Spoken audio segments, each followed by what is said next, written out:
very happy to be here with another Clear Mountain Monastery interview. And today we're here with the Venerable Dr. Pannavati. And Dr. Pannavati has a very interesting biography, but we've decided to let you all do the research about that. So you can look up, you can look on her website, the Heartwood Institute, Heartwood Monastery in Henderson, North Carolina, to find out more. And we'll just jump straight into the interview. So, Venerable Pannavati, thank you so much for agreeing Thank to. you. Thank you for inviting me. Yeah. So, in myself, having read your biography, I'd be curious if you'd be able to say what kind of brought you from, it sounds like you were an evangelical minister, a preacher, and coming from that into first the Mahayana faith and then into Theravada. Could you speak about both of those transitions? hmm yeah, it's one as a pastor, what I noticed is that we were always groveling at the altar, needing help. I'm always singing a song. I'm looking for a miracle. I'm believing the impossible. And I tell you the truth, much like a mother takes care of her child, great faith has its process and it's working in your life. And so at that level, I received a lot of support from. Uh, if I were Buddhist, then I would call them the Buddha and the Bodhisattvas and the 10 directions. But now I just call them the heavenly beings. As a Christian, I received a lot of support. But I'm like, wait a minute. Why are we still groveling at the altar? When do we come up to the fullness of the measure of the stature of Jesus? Which was why I got into it to begin with. And it seemed like that was not happening. And that was the question that I posed within my heart and within my mind. I wanted an answer to that. When will we become like him? The very image of him. The things that he did, we would do in greater and greater things than this. And I did not see the example in the Christian community. And so that was my great wish. And through a series of circumstances, I I left, and people would ask me, "When did you leave Christianity?" In the beginning, I said, "I didn't leave. I just kept going." So, by whatever name you want to call it, I find myself further down the road, and I've learned as I have grown up in spiritual things how it's time to put away some things and take up other things. I felt like and so that's how I ultimately encountered the Buddha Dharma. First, I went to Unity, I think Unity, then UU, then Christian Science.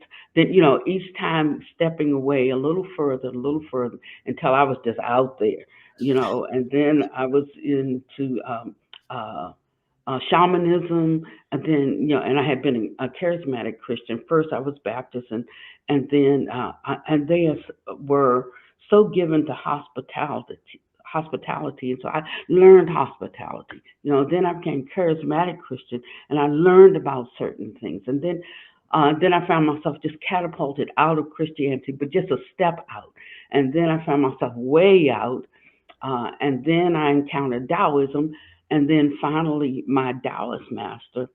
When I went to China to see my Taoist master's master, he said to me, and he was the 16th patriot of the Longman Taoist sect of complete enlightenment. Now we're talking about something way different.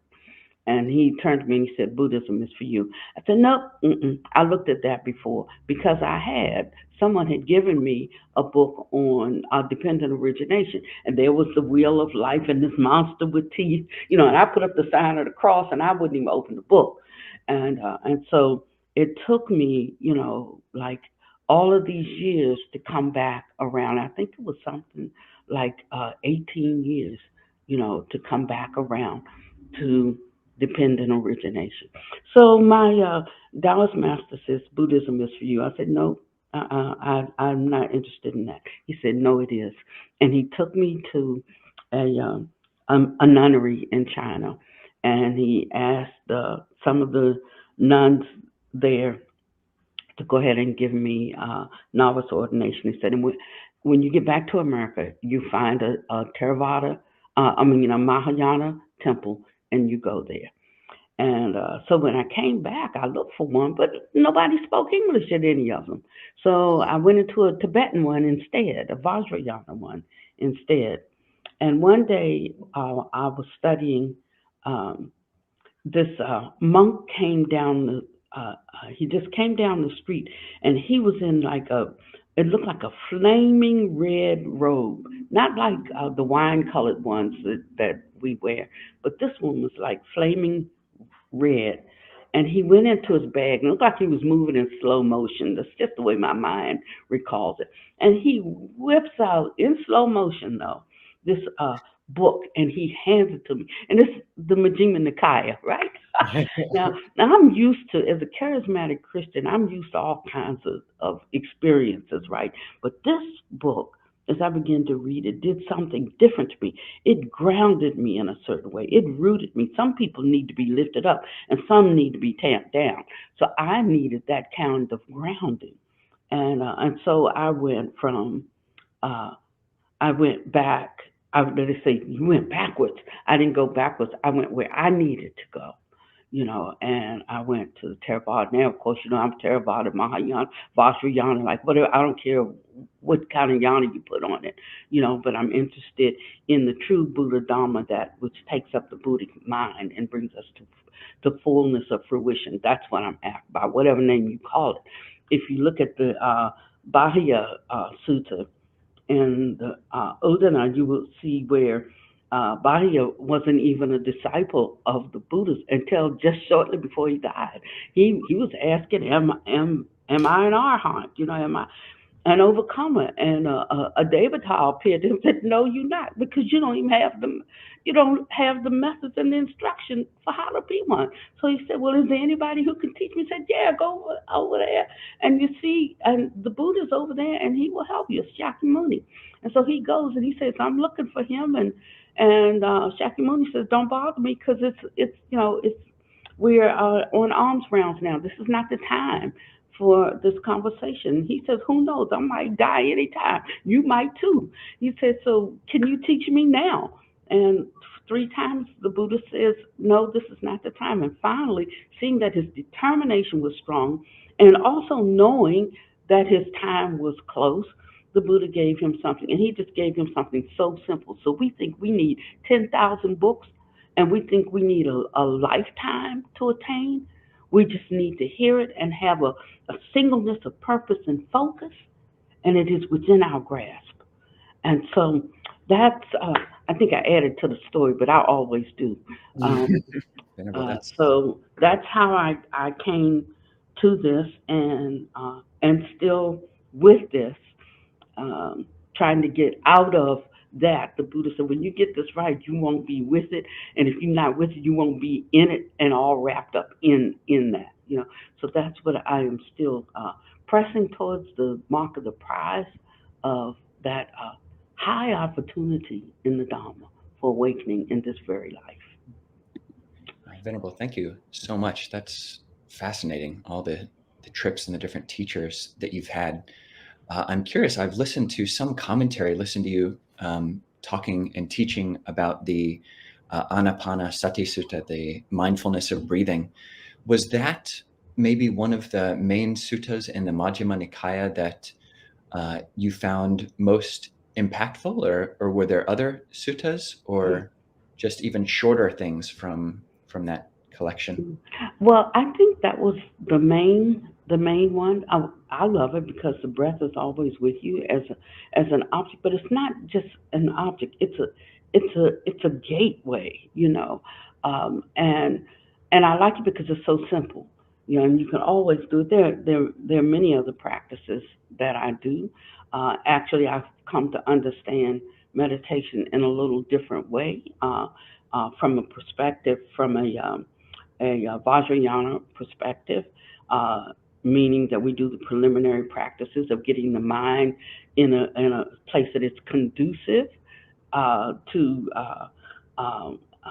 encountering wisdom, and then we think or incline the mind in the way that the Buddha says a Buddha's mind is. you know, and we imagine or hold what if my mind was inclined in that way, what that would be like for me. And we spend time sitting and resting in that. And then we offer our gratitude for having that time to do that. And the more you do that, he said, whatever you think and ponder on becomes the inclination of your mind. So if I'm thinking, like, how would Buddha think about this? What would Buddha say about that? What action would he take towards this? Then I'm going to be inclining my mind more and more towards that. And I think I'll come closer to it than just having a discussion about it. So just taking that time out. But one has to be able to do that successfully. One has to have a certain degree of concentration, and so that's where the Anapanasati comes in. I feel for me and the students that I teach, and I maybe do it a little bit differently. And I guess that's okay. You use whatever technique that works. Somebody asked, "What's the highest or the best dharma?" And the answer to that is the one that you will practice. The one that you will do. Or what's the best meditation? Likewise, it's the one that you will actually do. And so, with the Anapanasati, he gave us an example. He said, like a gatekeeper, he doesn't care where the person comes from or where they go after they enter the city. He's only watching right there when they step from outside the gate to inside. He said, let your meditation, your focus be like that. So I'm holding, or I'm steady, just experiencing that breath as it crosses that one threshold from outside to inside until there's no difference in outside or inside. And somewhere in that process, the mind doesn't uh, latch it down on that or this, on outside or inside or in between. And then you are somewhere, but no particular where. And you start to experience and you start to know the vastness of the mind and a level of consciousness that's more than the ordinary consciousness. And these things, and it's hard to talk about them. And he said, you really shouldn't even talk about them too much. You should do the work so that you can experience them, and then you'll know for yourself, and there will be no doubt. Thank you. Thank you, Venerable Pannavati. That was the first time I've heard the Bahya Suttas phrasing of you being neither here nor there, nor anywhere in between applied to mindfulness of breathing. And that was just gorgeous. One really interesting point, you talk about how some people have to be lifted up and others have to be tamped down.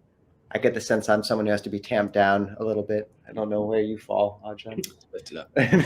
But Me too. and one interesting thing is you've been pointing this dynamic in a few ways, how the Majjhima Nikaya and these sort of Pali teachings were that grounding tool, whereas maybe some of these broader conceptions of God or bodhicitta were somewhat nebulous or ungrounded, and then now also speaking about how your practice of mindfulness of breathing was a grounding element, like a crispness to that. So yeah, I wondered if you would speak more about both sides of that equation, the grounding and the transcendent. So are there any other aspects of the Pali teachings and the canon that you find really you keep coming back to as grounding elements, like the Vinaya? And have you found that when you talked about the experience of mindfulness of breathing, you pointed to this moving through that single point of the breath into a broader mind. And so I'm curious also, like, has this grounding allowed you to move even deeper into that transcendent part about God or enlightenment or whatever you would want to call, or the Dhamma? So it's a broad question. Yeah, one of my favorite sutras is 128, and this is a sutra where there was some quarreling and disputing at one of the sites where some of the Buddhist disciples had gathered, and they were in residence. And he said, brethren, you shouldn't argue. And they said, we got this.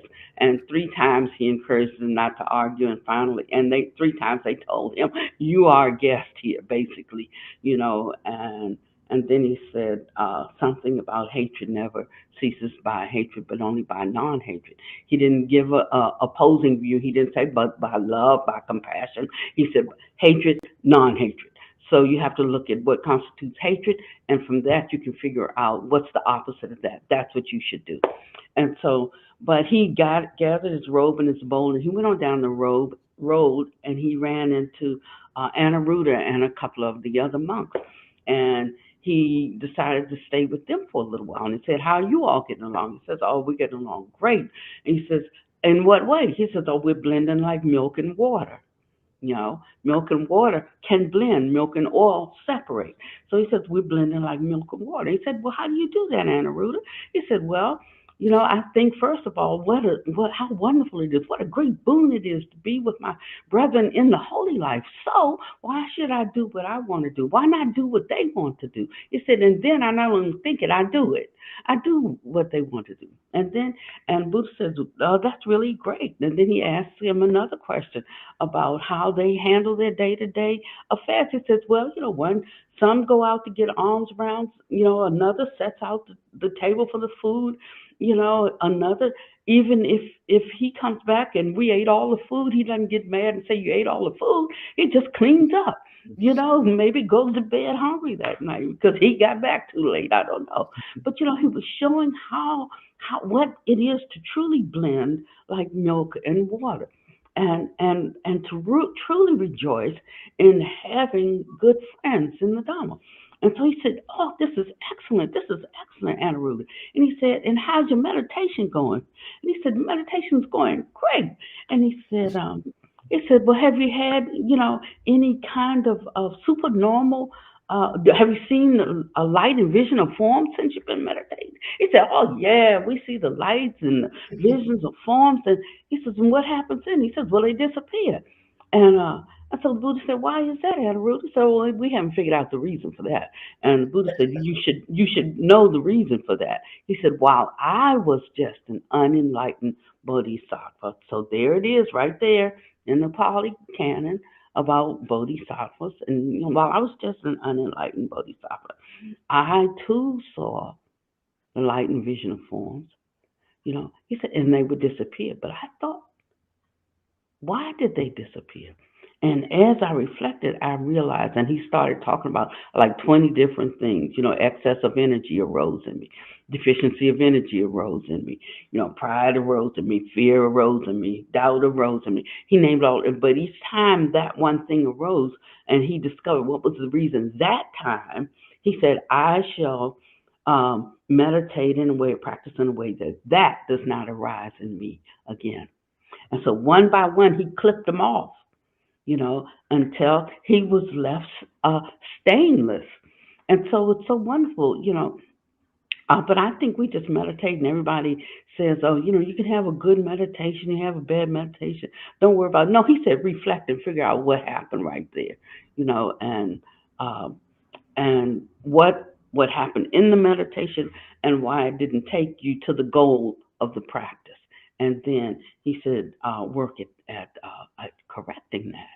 And so, but you look and see something there that I see a tie-in, and that's the way we live in our community, because I know you all are establishing community. That's the way we live in our sangha, our laity and our monastics. It's a very egalitarian community, um, and our nuns and our monks, very egalitarian community. And so we prize all of them, the fourfold sangha in that sense, male and female lay, male and female monastic, as the sons and daughters of the Buddha. And we hold them all in equally high esteem. And we blend like milk and water, respecting each other's vows and helping each other keep the vows they made. You take a vow, You make a vow. You make a vow unto yourself. You don't make it to me. It might benefit me if you keep it because you're being a good and respectful person. But you make that vow to yourself. So if you break that vow, you've broken a vow that you made to yourself. And so we help encourage each other to keep the vows you make. So some take 8 vows, some take 10, some take 5, some take, the whole ball of wax. I mean, and in this way, we encourage each one to walk on their path to the extent that they can, to the degree that they want to, and we respect that. Hmm. Yeah, thank you very much. Very beautiful. I love that Upakilesa Sutta that you referenced. Yeah, it's just wonderful. And talking about community and the fourfold Sangha, we're inviting and receiving Bhante Sudaso and Ayya Soma from Empty Cloud. And I know you're, in terms of creating community, Ayya Soma is, you're her kind of mother in the Dhamma, you're her preceptor. So we're very It's grateful. really it's really good for them, because partly because he was in the monastery for so long, 10 years, and he's been very helpful to me, even when I had some nuns and the bhikkhunis couldn't get all on the same page because we're young in that. So every time I need something, I go to the monks because they're old and all of that, and he put together a platform of 10 monks, and they did the ordination done. So there's always a way, as they say, to peel a grape until we learn how to come together. So you can always be encouraged. But and so I'm very grateful, for them because they represent the wisdom of working through things from the inside.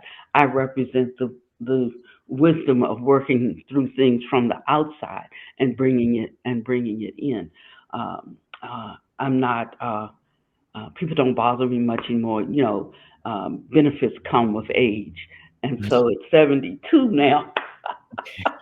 uh, uh, and one more year before I'm a Mahatera. I have some benefits, but uh, although it was sort of difficult in the early years, I did have the conviction that this uh, was path, and I had the strength and the courage, to walk it out and wait for some changes to come. The other side of that, though, is um, that we should be respectful of those who hold more tightly, you know, and not look down on them. The Buddha admonished us and said, "Be careful that you don't do that. You don't look down on." And in the beginning of my stepping out, I really did. I felt like they clung too tightly. I'm like, rules are for us. We're not for rules. You know, they were created to support us.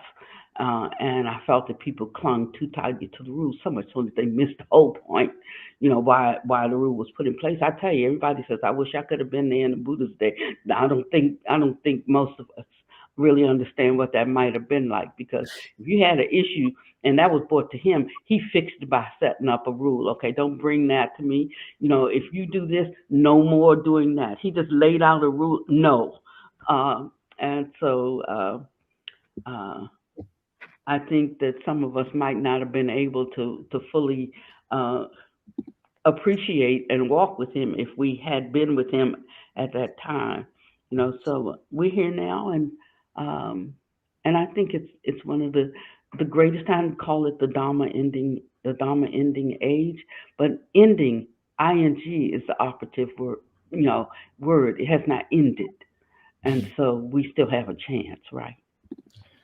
I have been listening to a number of your talks, and there's just so many good quotes in there. I just can't type them fast enough. One in this vein, which you said in I think it was an interview, it could have been one of your talks, is that practice is just so full that you don't have time to look at other people. And what you Mm-hmm. just said now about, yeah, some people hold on to their views tightly and others are more open, but just allowing that, yeah, we can look at our own practice. And that's a really extremely helpful perspective.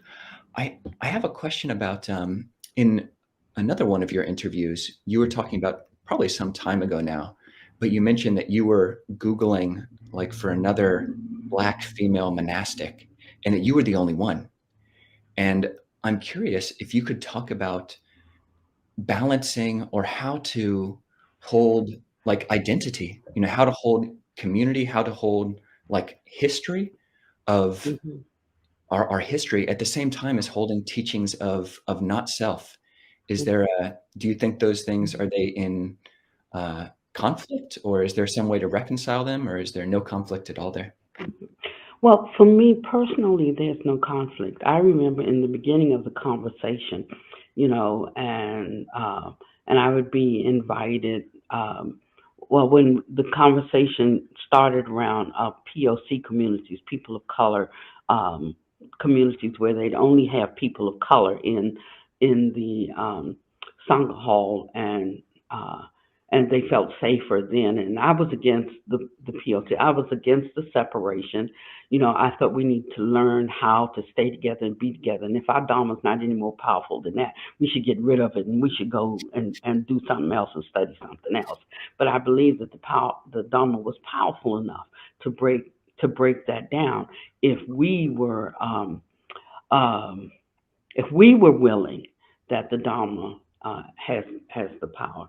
But so that's where there began to be a little bit of a break between me and in general the African American professionals that have emerged in uh, in Dharma, or I'll say specifically in the mindfulness movement, because I wasn't using my position or notoriety to champion the Black cause. And I got so many invitations to come and teach at the POCs from the predominantly white sanghas. But I would say to them, like, I'm not a Black Dharma teacher, I'm a Dharma teacher. When you want me to to speak to your whole Dharma, like the white ones, call me, call me back. And I wouldn't go to any POC, because I was saying to them, don't run, stay right there with them, you know, and talk. Don't separate yourself. And so I didn't fit with either group, but I did fit with the Dharma, and I just stayed with that throughout all of that.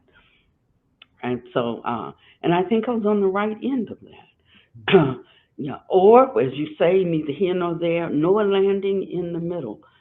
Just nowhere with that.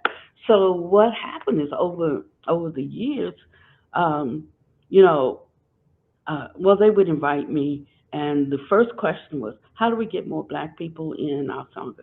I'm like, "How many do you know? How many do you go to lunch with at work? How many do you invite over your home? Over to your home for dinner?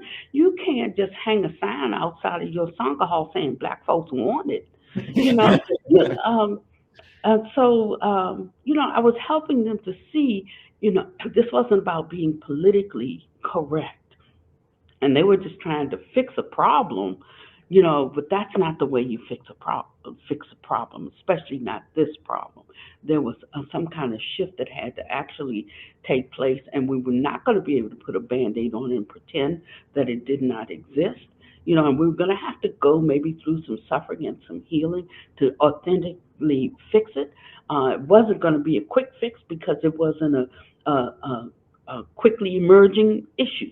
And so that was my position, and I'm afraid not many people on either side liked it, but I sure liked it because I was at peace. I was at peace with it, and I didn't hold anything against anyone. I mean, like I'm down here in the deep south. My family won't even come and visit me because they came from here.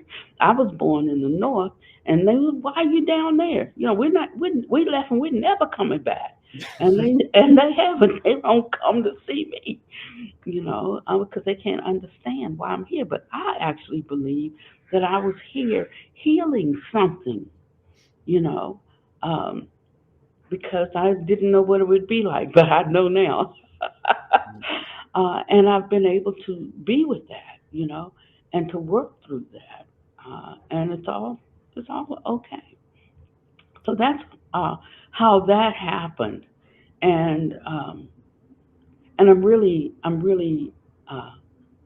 I'm really glad to have come through it, and to be able to tell that story, you know.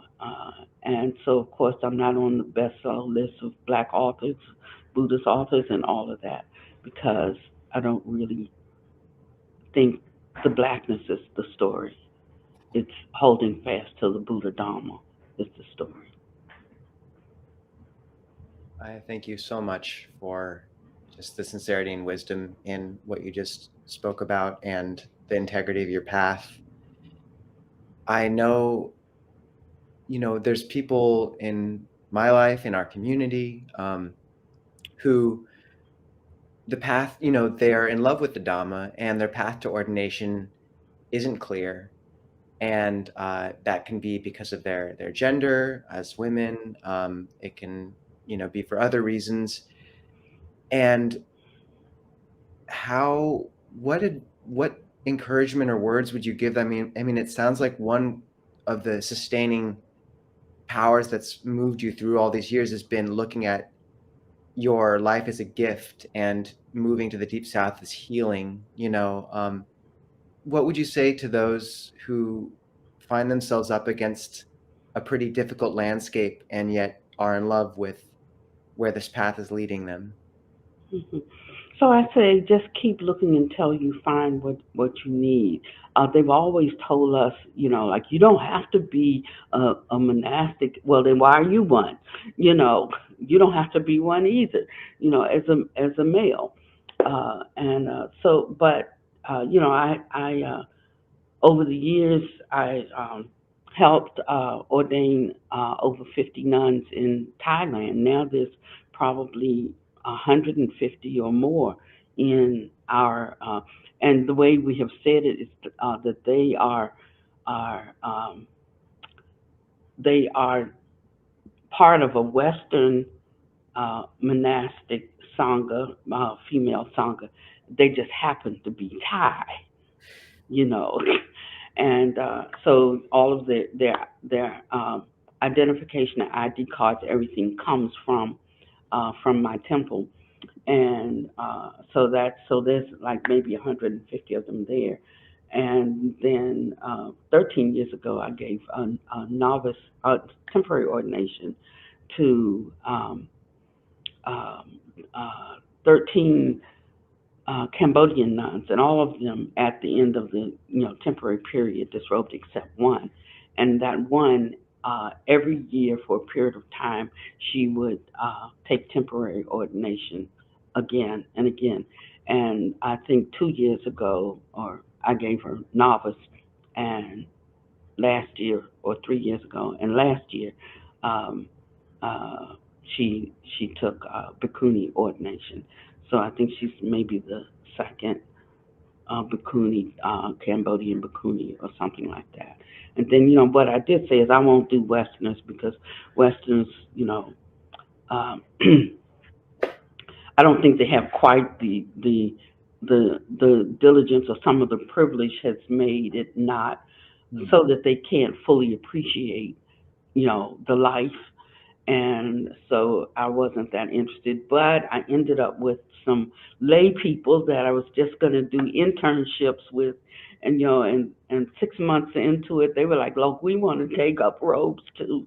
So so now I don't know, I think I've got, I don't know, 6 or 7 Western uh, as well, and and then so Panyadeepa and I and I say that, and I, Panyadeep, and I ordained Brother Santi, so he has novice robes, and I'm thinking about what's going to happen with that, and only time will tell.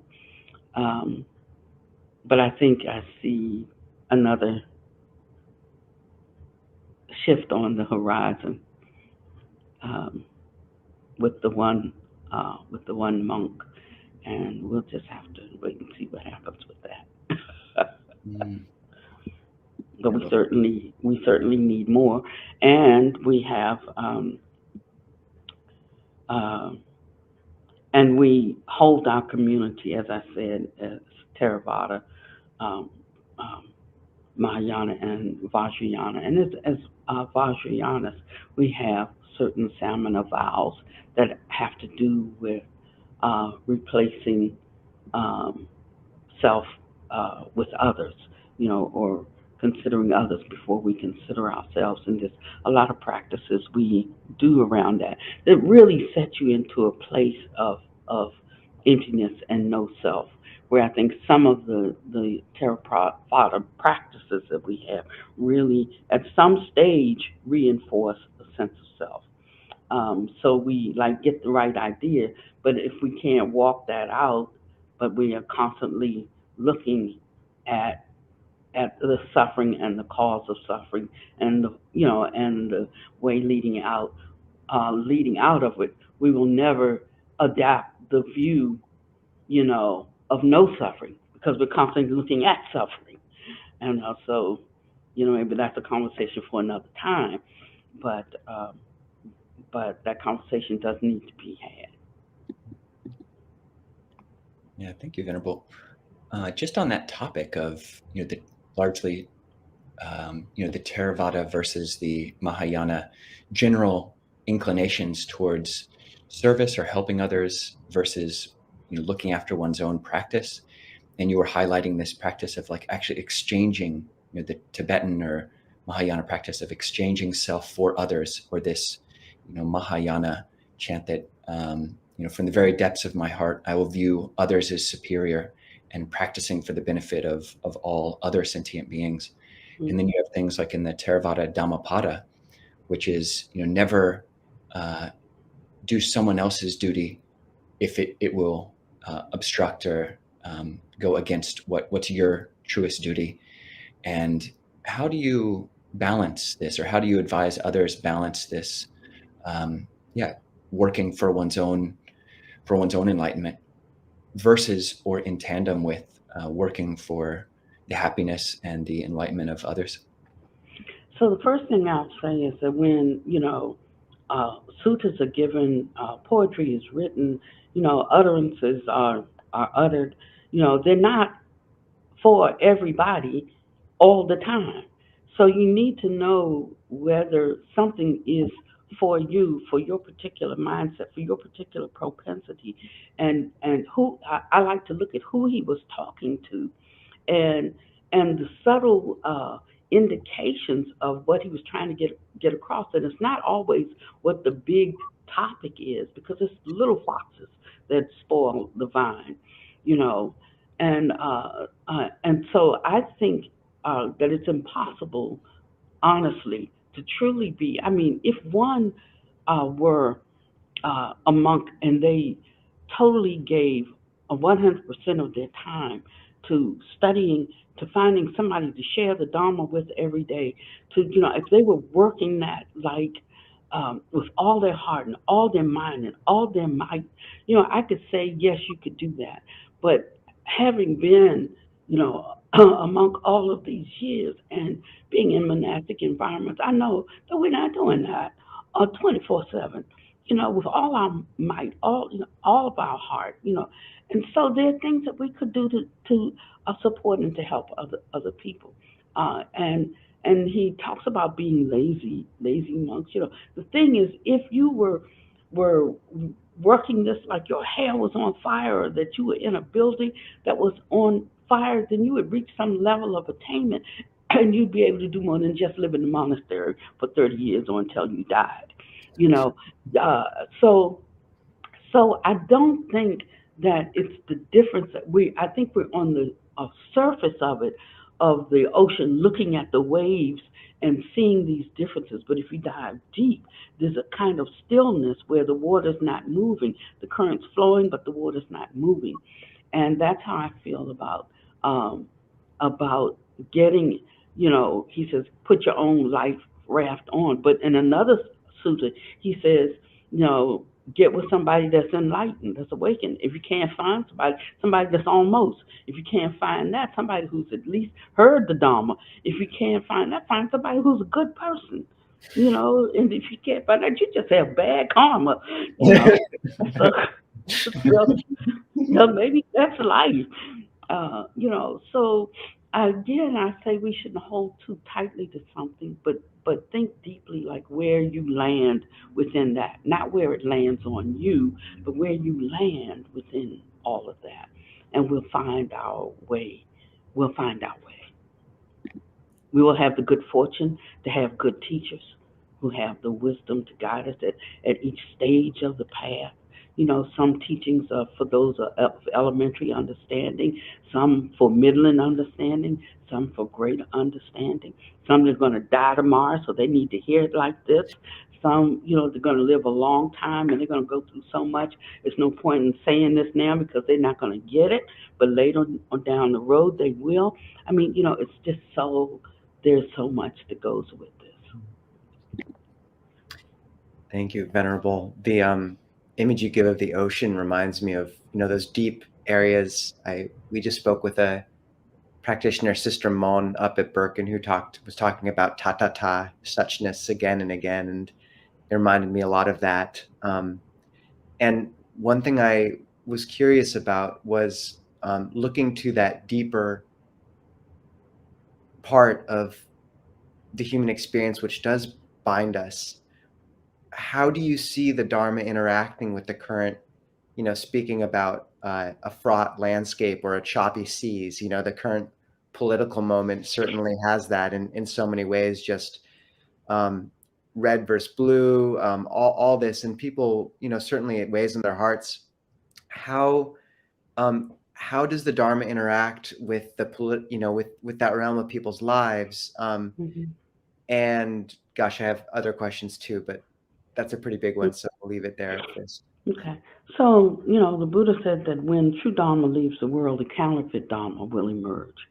And we can know whether we, have true Dharma or counterfeit Dharma by the way, by the nature or the structure of appearances that arise before us. So there's many things going on in this world, but how do we see them? How do we hold them? What a level of suffering is present in them rather than understanding the true nature, of reality and recognizing the illusory nature of reality. So all of these things can be happening, and yet one who understands the Dharma is not dismayed about it. So one can remain strong, capable, able to be a help in the time of need, and there and to have a correspondence, with a higher consciousness, a higher mind, if you will, but one who's he called them ordinary, untaught, run of the mill. Or if your Dharma is not Buddha Dharma, then you're going to be disheartened by everything you see, cast down, depressed, um, uh, so attached and fearful about what if this happens, what if that happens, what if I lose this, what if that's taken away, and so we come subsumed and consumed with all of this, and we uh, and we become impotent, and we cannot move, we cannot function, we cannot be of a benefit to the world. We don't know what to do, we don't know how to do, when, where, why. But if we stay grounded in the Dharma, you know, um, then we can see that either there is a way out. If there's no way out, then we accept this. When we accept it, we know it's not permanent. There is the constant shifting. It depends on what everybody does, not just me. But you, so things will come, things will go, and we understand that that's the nature of impermanence, and that we are in that world. And I'd have to say, if you don't like this, then be diligent in your practice, because this is the nature of this world. And if you don't want to come, if you don't like that, then endeavor to not come back here, have a rebirth in this world. This is not going to be a utopian society, just because of its nature. And so shoot for something else, you know.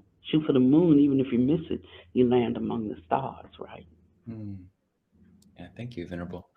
In elsewhere, you talk about diversity versus unification. Like you like to emphasize the unification, what's similar, and just there. You have been checking up on me. Yeah, I got more. I got a whole list.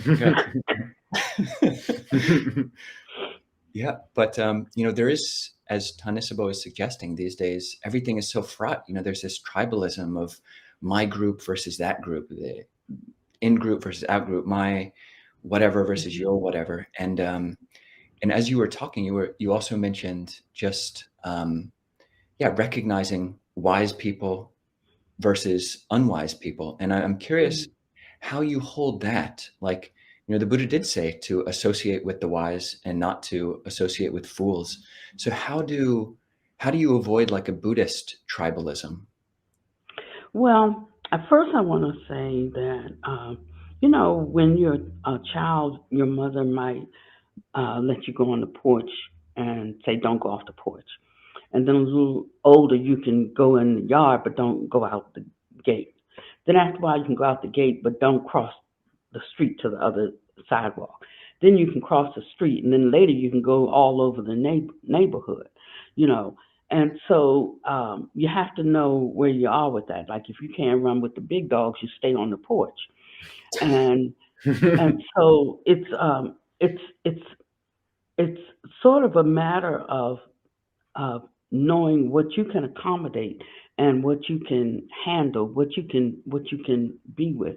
The unification that I'm speaking of is the ability to hold the truth of the Dharma as the fact in every situation, and everything that we see being a part of our perceptual incomplete illusory vision, so that the Dharma has that you allow the Dharma to begin to change the actual structure of appearances for how you see something and how you understand something and how you work through something. And so when I work on myself, I can understand what's happening in this situation. I can clearly see where I should not go with that person because we're not going to be able to come to agreement. And if I'm skillful, if I've developed the skills, I can find perhaps a way of speaking that uh, supports uh, them in a way that they don't have to be afraid of me. They don't have to fear me, and maybe I can speak in such a way that I could slide something in, a little leaven's the whole lump, that begins to dissolve, the staunch position that they hold, if not at the present moment, sometime later in the future. One plants, another waters, and another gets the increase. And so sometimes we're just planting. Sometimes we're watering what somebody else planted. And sometimes we're receiving the fruit or the benefit of what other people have done to help awaken someone or change someone's mind about something. So we shouldn't get all caught up in that. Which one I am? Am I the planter? Am I the waterer? Am I the harvester? Just do whatever's needed in that moment, and without any attachment to it at all. And then we will have done our job. And that is a way that we help. To me, that's a way of being a bodhisattva in the world. And the more you do that, it's almost like if something comes across your path, I think you should tend to it if you have the means. I know a monk, and he used to be a builder before he became a monk. And he was telling me how every day when they went on alms rounds, he would pass this.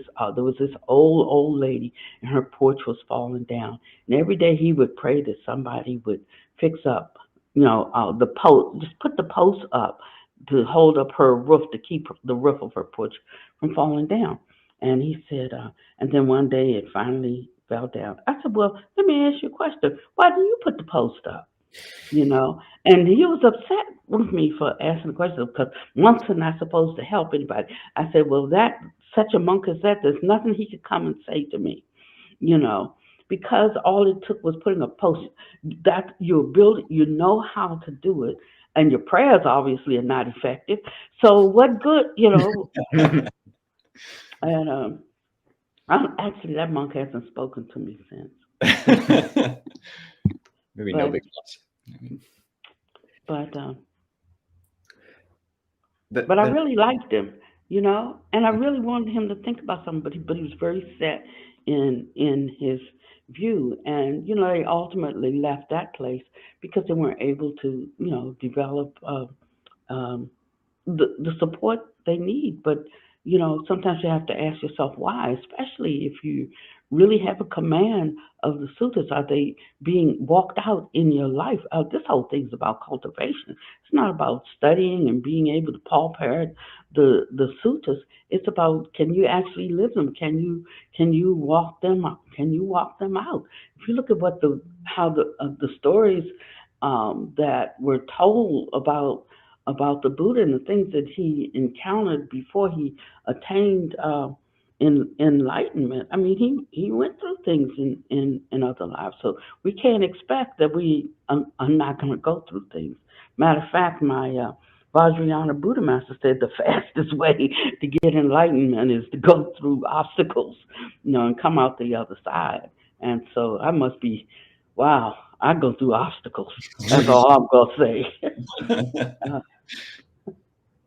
But after a while, you just take them in stride. It just becomes how this life is, and rather burn them up here and now, right? And leaves not much for later.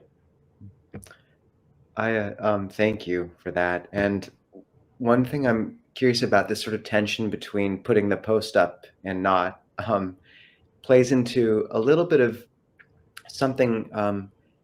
I've just seen a sort of generosity in many of the Christian communities we've come into contact with. Like one cathedral's hosting us down in their basement, and I'm curious, coming from a Christian background, what are one or two things which you feel the Buddhist community could learn from kind of our Christian brothers and sisters? And just to add this question at the end, how do you work now with the idea of God? Hmm. Two good questions. Well, I learned a lot. I would almost say most of what I learned about understanding compassion and generosity, I learned as a Christian. Um, and but I see it in the Dharma, but maybe I only see it in the Dharma because I actually learned it and practiced it as a Christian, And in there, Jesus talks about certain things, do good to them that use you, and that despitefully use you. If one strikes you on one cheek, give him also your other. One takes your coat, give him your cloak too. All of these kinds of things, that I have practiced since my youth, and yet there was something I was still missing. So it wasn't around generosity. It wasn't around loving others, caring for others. That part I had down. I got that through the Christian church. But just really understanding the nature of reality as it is, there was still something missing. There was some chasm that I could not cross. And so I think I had a wonderful preparation to be ready for the Dharma. But I think that our cultivation is where we are missing, where we are missing it. And cultivation is what we think and say and do minute by minute, because, the only thing that we take with us in this life, is the fruit of our thoughts, our speech, and our action. That's it. That's all we can take with us. So what do you want to take with you is the question. You can't take your books. You can't take what you know about the Dharma. You got none. He said our actions is the forward moving fruit, and that's based on our thoughts and our speech. And so I think that's the greatest one: learning how to truly care about others, how to truly be kind, putting others before oneself, and finding the joy and the empowerment in that, and gratitude, and how it lifts one and sustains one, um, when you cherish others. And it's one reason why I like the Tibetan teachings very much, because they deal a lot with this. There's a lot of training around this, uh, and if we combine it with our wisdom, and taking refuge in in the possibility of awakening and the Dharma, then we have a way of escape from samsara. On the other side, with the Dharma, if we how can I say this? Um, I think that sometimes we don't under we have not understood the Dharma. I was going to say particularly in the West, but I'm not so sure in the East either. But certainly in the West, it's being used to support our ordinary life. So we're learning how to be happier with our things, how to be more successful, how to win friends and influence people, how to be a better sharpshooter, because of the power of concentration. How to, and it's not for any of those things. And yes, if you walk down a dusty road, dust will get on your shoes, just by virtue of you walking down the road. So some of these things you will inherit, but that's not the path. And so we really need to come back to cultivation and to understand what is path and what is not path. And there are not many teachers who know that and who can offer that. Thank you, Ayya. And do you have any thoughts on sort of how have you worked with the concept of God since? Oh, yeah. No, there's So two big questions back to back. right. I got you. So we talk about the uh, 37, no, 31, 37 Wings to 37. Awakening? No, 2? 1 planes, 30, 31. I think it's 32. Some people, 32 planes of existence. Okay. And Huge. so, you have your um, with us being here like the fifth plane, and then you got your David planes, you got your Brahman planes, and you got your formless planes, and you got, and then you got your pure lands, and then, and all of that. And so having been a charismatic Christian, first I wasn't I was evangelical, but I was also a charismatic Christian, and that means I had certain experiences. You might call them esoteric practice, but I had certain things that, so I know some things to be true by virtue of the experiences that I had, and I had a couple of very, very profound experiences. One when I was 6, and one when I was 13, and a couple of more later in life. And so I know something about encounters with heavenly beings, and how you can get direction from that, and those encounters, and how you can get assistance from them. So I know that they exist, and it's just a matter of whether I'm in a place that I can receive the guidance, or accept the guidance.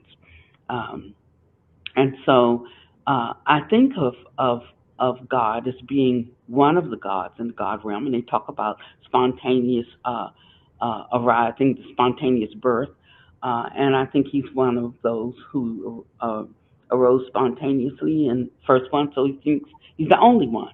And I don't feel a need to pray to them, but I certainly acknowledge and respect them for their accomplishment. I think that they are worthy, of our veneration. And if you think of God, like say the Christian God, he spoke of Elohim, and spoke in the plural, like they are three. So there's a lot of things Christians don't know about their own faith.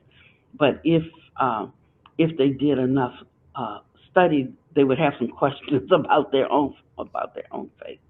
So I think it's perfectly okay for a person uh, who is not uh, who still needs the support of of faith in that way to call upon and receive uh, the support that comes from ascribing worth and value to the journey of those heavenly beings. You just need to know that that's not the end, that there's more to that. And whenever you're ready, you can embark upon the Buddha's teachings and find out what that is and what the path to that is, you know. Thank you, Ayya. Do you feel that so you had a lot of faith and you love your capacity for faith? Do you feel that that faith capacity is the same somehow, that you were just able to transition your faith and the devotion that you had in Christianity, and then when you came to learn more and more about Buddhism, that same faith faculty just shifted to a different object, or is it even a different kind of faith? Mm. Well, it's a different kind of faith. Again, it's like when a baby thinks that their parent is the only parent in the world. And then when they get a little older, or they find out the other kids, they have parents too, you know. So then they just say that my parent is the best parent in the world. And then when they get to be teenagers, they start becoming independent, and they don't want their parent around, and they don't like want them to make decisions for them. They want to do it by themselves. They want, you know, and then they have this innate um, uh, desire and reckoning to become fully functioning adults. So I think in spiritual ways, it's kind of like that as well. So if I am at the stage and the time for being a fully functioning adult, I would be developmentally disabled if I was running around with a milk bottle and acting like a toddler. So do you understand what I mean? So one needs to know where they are on their spiritual path, and be there with that. And there will come the time that one outgrows the bottle. There'll be one outgrows the milk and they're ready for meat. There'll be one that outgrows the need for refuge in somebody else's completed work, and they start taking refuge in their capacity to complete their work. Thank you, Aya, for all the wisdom and just for taking the time to speak with us. It's really a pleasure for us to actually make the connection. We've heard about you consistently from Aya Soma, and um, yeah, we hope someday we get you to come visit Seattle. So for what it's worth. Thank you. I will. I was supposed to a few months ago, but um, the time wasn't right, so I did it by, you know, Zoom. But then next time I come out, I'll let you know. Please, That would please be do. great. That would be great. Yeah, and we'll just stay on the line briefly, Aya. But for now, we just want to end the recording, and we're so appreciative of your time. Yeah. Thank you, Al.